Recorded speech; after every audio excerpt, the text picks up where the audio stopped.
Hello friends. तो हम इस वीडियो में देखने वाले हैं एक्सरसाइज 9.1 के पहले जो एग्जांपल्स है ना वो ये एग्जांपल्स सारे करने से पहले मैंने दो वीडियोस बनाए हैं 9.1 का इंट्रोडक्शन करके। वो दोनों वीडियोस में मैंने पूरी थियरी समझाई हुई है, कौन से कॉन्सेप्ट हम यूज करने वाले हैं। तो अगर आप वो वीडियो देख लोगे तो आपको इस सारा समझ में इजीली आ जाएगा। अगर वो वीडियो आपको देखना है तो इसी वीडियो के डिस्क्रिप्शन में जाओ, वहां पे आपको एक प्लेलिस्ट मिल जाएगा चैप्टर 9 करके, वहां से आप वीडियो आराम से देख सकते हो। तो चलो अभी हम देखते हैं एग्जांपल नंबर 1 क्या है। Find the slope of line. यहाँ पे दो पॉइंट में से हमें स्लोप निकालना हो, मैं याद करवा देता हूँ आपको जल्दी जल्दी। स्लोप का फॉर्मूला m इक्वल टू क्या होता है, tan थीटा। अच्छा, अगर इंक्लिनेशन थीटा गिवन हो तब हम ये यूज करते हैं। दूसरा भी मैंने करवाया था, दूसरा कौन सा था, दो पॉइंट में से पास होता हो तो y2 minus y1 divide by x2 minus x1। तो यहाँ पे दो पॉइंट में से पास होने वाली लाइन का ही स्लोप पूछा है। तो दो पॉइंट में से पास होने वाली लाइन का स्लोप जब निकालने जा रहे हैं तब हम इसको बोल देंगे x1 कोमा y1, इसे बोल देंगे x2 कोमा y2। तो स्लोप फर्स्ट क्वेश्चन का निकालते हैं, फर्स्ट का सॉल्यूशन लिखते हैं। तो slope m is equal to y2 minus y1 upon x2 minus x1 4 minus of -2 divide by -1 of -3, ऐसा होगा। यस, तो इसको सोल्व करेंगे तो 4 प्लस 2 डिवाइड बाय -4, ये कितना हुआ 6 बाय -4, माइनस साइन ऊपर चला जाएगा, 3 2 जा 6 एंड 2 2 जा। तो ये लाइन है जो इन दोनों पॉइंट में से पास हो रही है, उस लाइन का स्लोप क्या मिला हमें, -3/2। स्लोप नेगेटिव आया, उसका मतलब वो लाइन किस तरह से होगी, तो वो लाइन इस तरह से होगी। उसका जो ये इंक्लाइनेशन थीटा जो होगा ना वो 90 डिग्री से बड़ा होगा, ऑब्ट्यूस होगा, है ना। तभी इस तरफ लाइन होती है, तभी स्लोप नेगेटिव होता है। अब बात करते हैं बी की, तो बी का सॉल्यूशन लिखते हैं। उसमें भी सेम कंडीशन है, दो पॉइंट में से पास होने वाली लाइन का स्लोप निकालना है। तो y2 minus y1 divide by x2 minus x1। तो यहां पे हम देखेंगे -2 जो y2 है, माइनस ऑफ -2 डिवाइड बाई क्या होगा 7 माइनस 3। तो ऊपर -2 प्लस 2 हुआ, इट मीन 7 माइनस करोगे 4, 0 हो गया ना। 0 के डिवाइड में कुछ भी लिखते हो 0। ओके, कुछ याद आया, अगले वाले वीडियो को याद करो। स्लोप 0 होता है, इट मीन्स वो लाइन किसके साथ पैरेलल होगी, एक्स एक्सिस के साथ क्या होती है, वो पैरेलल होती है। तो इस लाइन का स्लोप क्या आया हमारे लिए, 0 आया। इट मीन्स वो लाइन हॉरिजॉन्टल लाइन होगी, एक्स एक्सिस के साथ पैरेलल होगी, ऊपर या नीचे कहीं पे भी हो सकती है। अब बात करते हैं थर्ड सी क्वेश्चन की। तो सी का सॉल्यूशन करते हैं।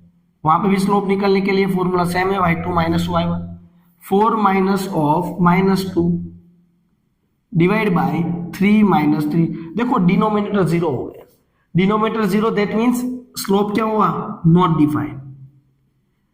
स्लोप नॉट डिफाइंड हुआ, इट मीन्स वो लाइन किस तरह से होगी, अगले वाला वीडियो याद करो। देखा अगला वाला वीडियो कितना इंपॉर्टेंट है। वो लाइन होगी y एक्सिस के साथ पैरेलल, इधर भी हो सकती है वहां पे भी हो सकती है। इतना हुआ क्लियर। ओके, अब फोर्थ नंबर का देखते हैं। एग्जांपल 1 में ही 4 क्वेश्चंस है। उसमें दिया है making inclination of 60 degree with positive direction of x axis. तो आपको वो जो एंगल है ना positive direction of x axis के साथ 60 डिग्री गिवन है। तो ये तो बहुत आसान हुआ, ये वाला फॉर्म हो गया। तो स्लोप क्या होता है, m is equal to tan 60। tan 60 कितना होता है, √3। खत्म। मतलब स्लोप निकालने के लिए या तो इंक्लिनेशन गिवन होना चाहिए या तो दो पॉइंट्स गिवन होने चाहिए। ओके, अगर इसमें कोई डाउट है तो कमेंट करके पूछ सकते हो। अब हम नेक्स्ट एग्जांपल नंबर 2 देखते हैं। एग्जांपल 2 देखते हैं। 2 में क्या है, if the angle between two lines π/4, दो लाइंस के बीच में जो एंगल बनता है वो π/4 है, and the slope of one of line is 1/2। ये कौन सा कॉन्सेप्ट हुआ, मैंने वो तीन कॉन्सेप्ट सिखाए थे आपको। दो पैरेलल लाइन हो, एक परपेंडिकुलर लाइन हो, और दूसरा एंगल बिटवीन टू लाइंस वाला, है ना। तो यहाँ पे एंगल बिटवीन टू लाइंस वाला कॉन्सेप्ट है, मतलब कि यहाँ पे एक लाइन जो है वो L1 लाइन है, उसका स्लोप सपोज M1 है। दूसरी लाइन जो है वो L2 लाइन है, जिसका स्लोप है m2, और दोनों लाइन के बीच में एंगल जो बन रहा है अल्फा, वो कितना है π/4 है। कितना है π/4। Find the slope of other line, और यहाँ पे आपको slope of one line is 1/2 ऐसा गिवन भी है। सपोज हम m1 को 1/2 बोल देते हैं और m2 स्लोप निकालते हैं, है ना। तो बहुत ही आसान क्वेश्चन है, इसका फॉर्मूला तो आपको याद होगा। अगर दो लाइन के बीच में कोई एंगल अल्फा बनता हो तो उसका फॉर्मूला क्या था, modulus m2 minus m1 upon 1 plus m1 m2।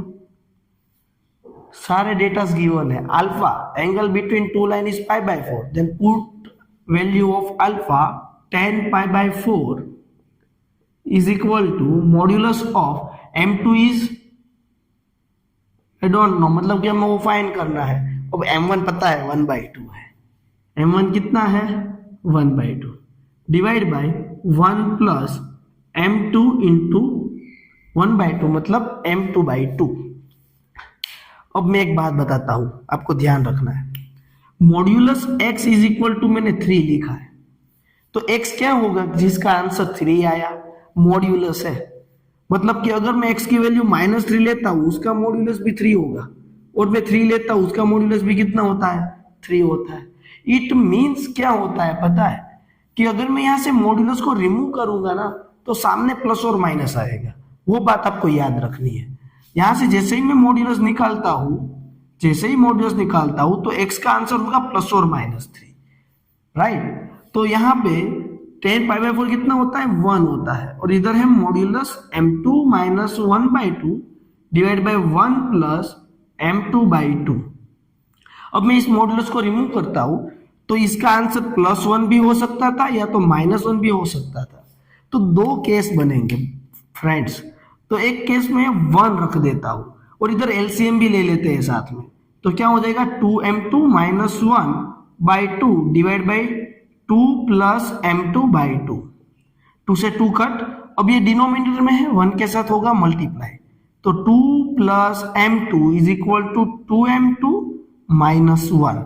अब इस m2 को इधर ला दो, 1 को इधर भेज दो, तो 2 प्लस 1 3 हो जाएगा, और इधर 2m2 प्लस m2 होगा, सॉरी माइनस m2 होगा,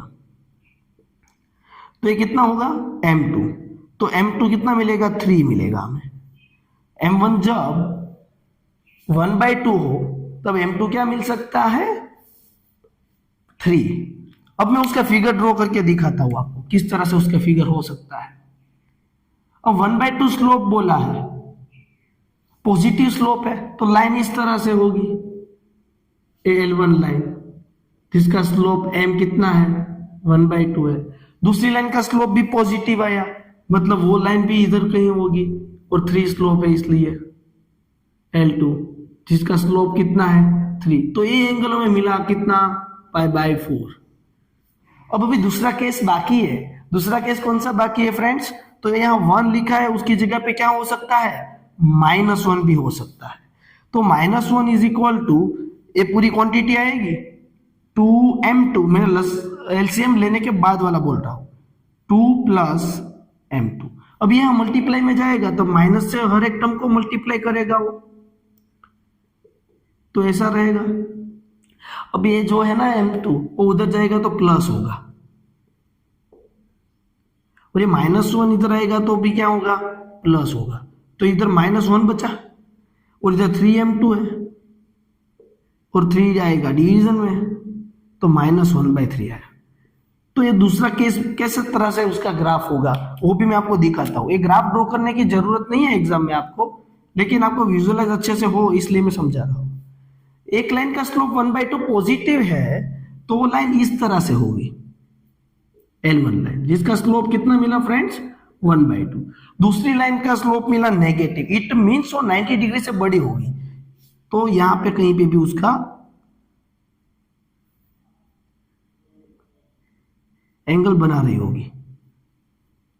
जो m2 कितना मिला -1/3। तो है ना, ये वाला एंगल नहीं होगा, वो एक्यूट एंगल उस तरफ बनेगा, a π/4 होगा। आई बात समझ में, वो मैंने थियरी में बताया था, राइट। जो एक्यूट एंगल होगा वही देगा। तो ये दो स्लोप मिले अलग अलग, जब दूसरी लाइन के साथ उसका एंगल कितना बन रहा हो, π/4। ओके, अगर इसमें कहीं में डाउट है तो मुझे आप कमेंट करके पूछ सकते हो। अब हम नेक्स्ट लास्ट एग्जांपल देखते हैं, उसके बाद हम एक्सरसाइज देखने वाले हैं। तो एग्जांपल नंबर 3 देखते हैं। एग्जांपल नंबर 3 देखते हैं। 3 में क्या है, line through the points a -2,6 and 4,8 is a perpendicular to the line through the points 8,12 and x,24. Find the value of x। तो यहाँ पे आपको देखो कॉन्सेप्ट आया परपेंडिकुलर लाइन वाला। अगर दो लाइन है वो एक दूसरे के साथ परपेंडिकुलर है, तो हमने अगले वाले वीडियो में देखा था m1 इंटू m2 स्लोप दोनों का क्या होता है, -1 होता है। तो यहाँ पे हमें a और b लाइन है, उसका स्लोप निकाल दे और c और d का स्लोप निकाल दे, दोनों स्लोप का प्रोडक्ट कितना होगा, -1। तो एक का स्लोप निकालने में x आएगा। आपको पता है ना, दो पॉइंट है x1, y1, दूसरा पॉइंट है x2, y2। तो स्लोप कैसे निकालते हैं, m इज इक्वल टू क्या होता है, y2 minus y1 upon x2 minus x1। तो इसी तरह से मैं स्लोप निकालूंगा तो इसका तो परफेक्ट स्लोप मिलेगा, लेकिन यहाँ पे आपको x आएगा, तो इसमें से x को सब्जेक्ट बना लेना, x मिल जाएगा। तो देखो हम ट्राई करते हैं इसको। अब स्लोप ऑफ लाइन AB, तो AB का स्लोप क्या होगा, तो कि y2 minus y1 divide by x2 minus x1। y2 कितना है 8 minus 6 divide by 4 minus of -2 कितना होगा ये, तो कि 2 divide by minus minus plus 4 plus 2 6 1/3 हुआ। तो m1 स्लोप कितना मिला हमें, 1/3, जो लाइन पास हो रही है AB पॉइंट में से। अब वैसे सिमिलरली हम CD लाइन का भी स्लोप निकाल लें। Then slope of line CD, उसमें भी क्या होगा, y2 minus y1 divide by x2 minus x1। तो यहां पे 24 minus 12 divide by x minus 8, तो ये कितना होगा, 12 डिवाइड बाई x माइनस 8। इसको हम m2 बोल देते हैं। और क्वेश्चन में ऐसा गिवन है कि AB line and CD line perpendicular, तो AB line perpendicular to CD line. तो हम लोग जानते हैं परपेंडिकुलर है तो दोनों का स्लोप m1 इंटू m2 वो -1 होता है। तो m1 की वैल्यू 1/3 है और m2 की वैल्यू है 12 divide by x minus 8 is equal to -1। 3 4 जा होगा, 4 divide by x minus 8 is equal to -1, यहाँ मल्टीप्लाई में जाएगा तो 4 is equal to -x plus 8। x इधर आएगा तो प्लस होगा, 4 उधर जाएगा तो माइनस, तो x इज इक्वल टू 4। तो यहाँ पे हमने सारे एग्जांपल्स 9.1 के पहले वाले देख लिए हैं। अगर आपको कोई भी इसमें डाउट है तो कमेंट करके पूछ सकते हो, और समझ में आया और वीडियो अच्छा लगा हो तो लाइक करो, कमेंट करके मुझे जरूर बताओ। अब हम नेक्स्ट वीडियो में देखने वाले एक्सरसाइज के सारे क्वेश्चन। आपको मेरा पूरा चैप्टर लाइन में देखना है तो इसी वीडियो के डिस्क्रिप्शन पे जाओ, वहां पे आपको प्लेलिस्ट मिल जाएगा, वहां से आप सारे वीडियो कंटिन्यूस देख सकते हो। Thank you friends.